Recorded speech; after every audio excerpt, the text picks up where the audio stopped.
Good afternoon, children. Welcome to the English class, and we are on the 31st day of July 2020. Do you remember, children? We were learning pronouns in our previous video class. I taught you the definition of pronoun and also we learned kinds of pronouns. So, what were the kinds of pronouns that we learned, children? Personal pronoun, reflexive and emphatic pronoun. We learned these two types of pronouns in our previous class. And what are we going to learn in today's class? We are going to learn possessive pronoun, demonstrative pronoun, interrogative pronoun and relative pronoun in today's class. First, let us learn about possessive pronoun. What is the meaning of possessive? You already know this term, isn't it? The word possessive indicates possession or ownership over something.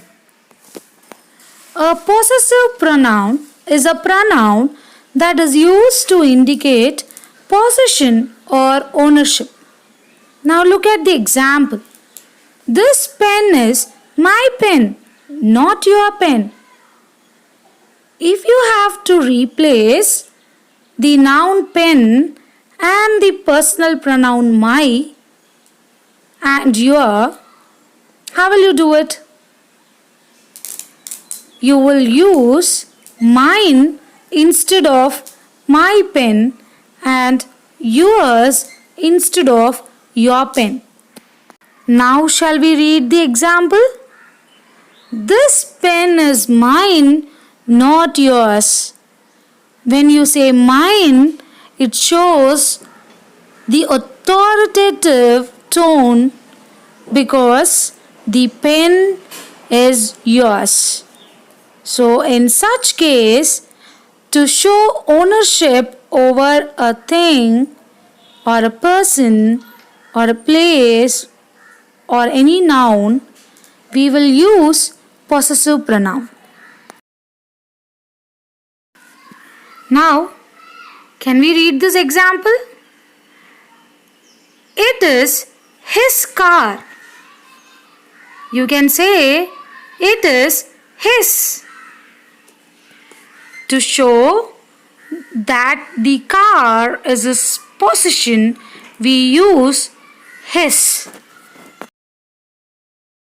The words mine, yours, ours, his, hers, theirs are all examples of possessive pronouns.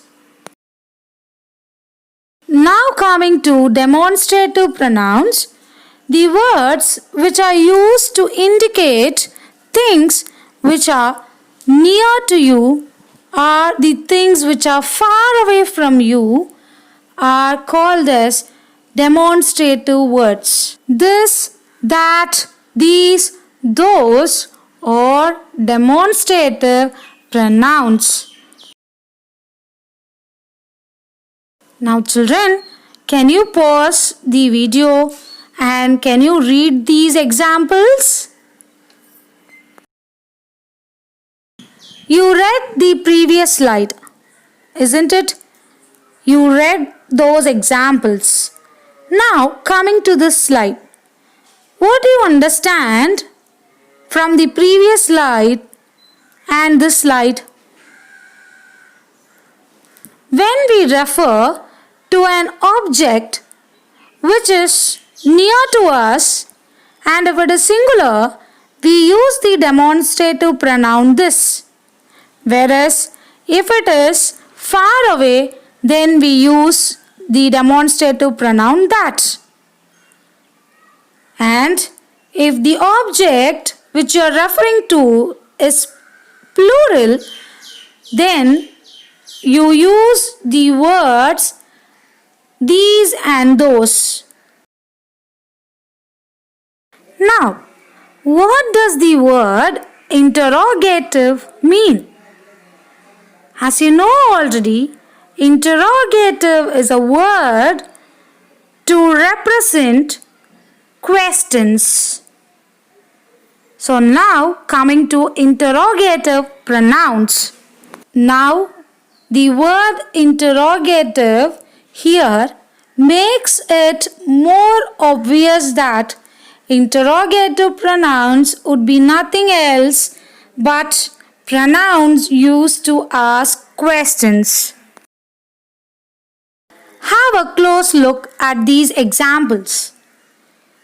The interrogative words who and whom are used for persons. Who won the game yesterday? To whom did you give the book? Whose is used for persons to show possession. What is used for animals and things. Which is used for persons, animals and things. Now, can you pause the video and read the rest of the examples?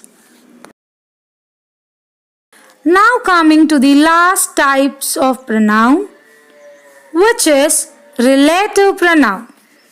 Relative pronoun points to a noun to show which person, place or thing is being discussed. Now, see the example. If I want to specify a person, then I would use a relative pronoun. Now, assume there is a huge crowd and I am standing with my friend. If suppose in that crowd I have spotted my brother and I want to show it to my friend, then how would I refer to my brother? In such cases, relative pronoun can help us. I can say to my friend, the man who is standing is my brother. Now see, I am using the word who, which is not an interrogative pronoun here, whereas it is a relative pronoun used to indicate or to relate to the noun whom I am referring to. In this sentence, the noun is the man who is my brother. Now, as I was saying in my previous slide, the relative pronoun who is used to refer to people, which is used to refer to animals, objects or ideas. Whose is used to refer possessions. That is used to refer to people, animals or objects. Where is used to refer places. Whereas when is used to mention the time. Relative pronouns can also join two sentences. I hope this gives you a clear idea about relative pronouns. However, in my next slide, I am going to give you few more examples.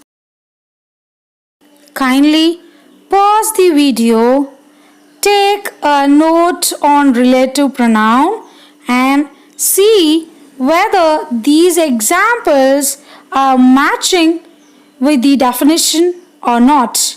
And when I meet you in my online class, please give your responses.